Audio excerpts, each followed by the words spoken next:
What we do here is go back.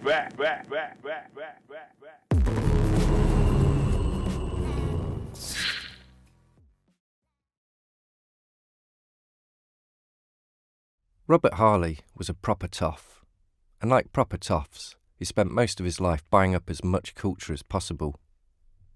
His particular penchant was books and manuscripts, which were procured by Humphrey Wainley, an uber-bibliophile and Harley's personal librarian and agent.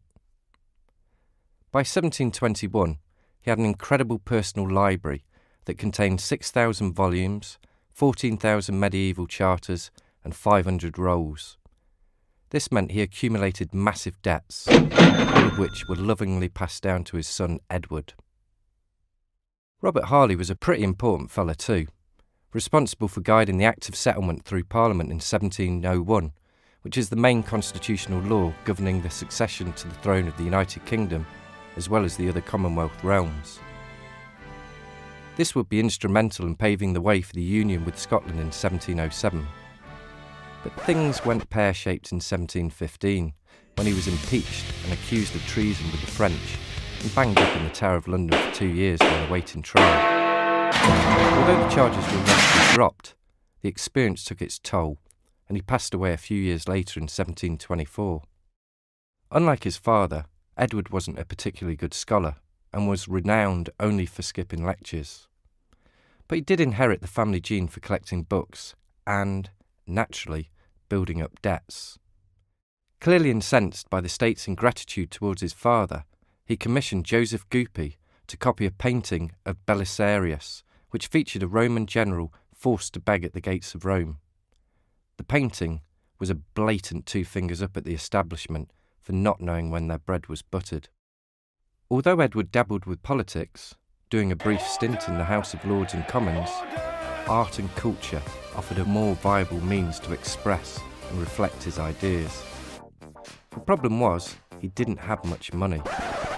Fortunately, this could be resolved by marrying the right woman, which was anyone with multiple barrelled names. The lucky lady in question was Henrietta Cavendish-holles, who, after a right ding-dong in the courts surrounding her inherited fortune, had a purse of 500 grand. Robert wasted no time in squandering 400,000 of this on his obsessive collecting. They would later have a daughter, Lady Margaret Cavendish-Harley, who married William Bentinck, the second Duke of Portland. Edward was well liked, but he was a pretty rubbish landowner, neglecting his duties in pursuit of his pleasures. He was warned on numerous times by close advisers to be more frugal with his money, but he just couldn't help himself, often paying well over the odds for some of his books. If alive today, he would definitely be one of those people caught in a bidding frenzy on eBay, paying silly money for tat because the desire to own something outweighed the material value. Matters would not have been helped by his wife's family being illustrious collectors, thereby feeling the social pressure to emulate or assert their collections. But let's not over-psychologise him. He was a bit of a greedy guts. Edward was known for his grand tours of Britain, all caustically recording in his diaries, where we discover Stonehenge was unpleasant, and Salisbury an exceedingly nasty town. He had his own arty-farty circle too, surrounded by painters and writers. These included Alexander Pope, satirist Jonathan Swift, and Daniel Defoe, the author of Robinson Crusoe, which is widely recognised as the birth of the novel. But let's be honest, they were all after a bit of patronage to fund their works. He was a man of principle though, and led a group of friends who helped publish the collected poems of Mathew Prior in 1718. This was done through a subscription of 1,445 people.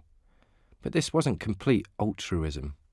Prior had previously been accused of treason while under his father's leadership during the Treaty of Utrecht, and so bringing his work to the public domain was a means of sticking it to the Whigs and the establishment. The Harleys were responsible for creating an unprecedented collection of books that would see the library of Welbeck Abbey and manuscripts from the family home at Brampton Bryan converge during Edward's life.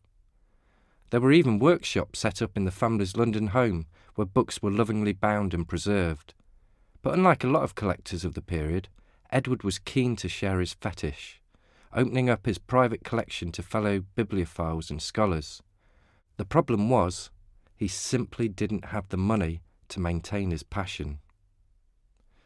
In 1739, Lady Henrietta was forced to sell the Wimpole estate, and Edward turned to the fizzy pop, drinking himself to death by the 16th of June 1741. After his death, a vast majority of the collection was sold to pay debts, many of it going abroad. But there is a happy ending. A large chunk of his collection was sold to the nation for £10,000. This would become the foundation of what we now know as the British Library.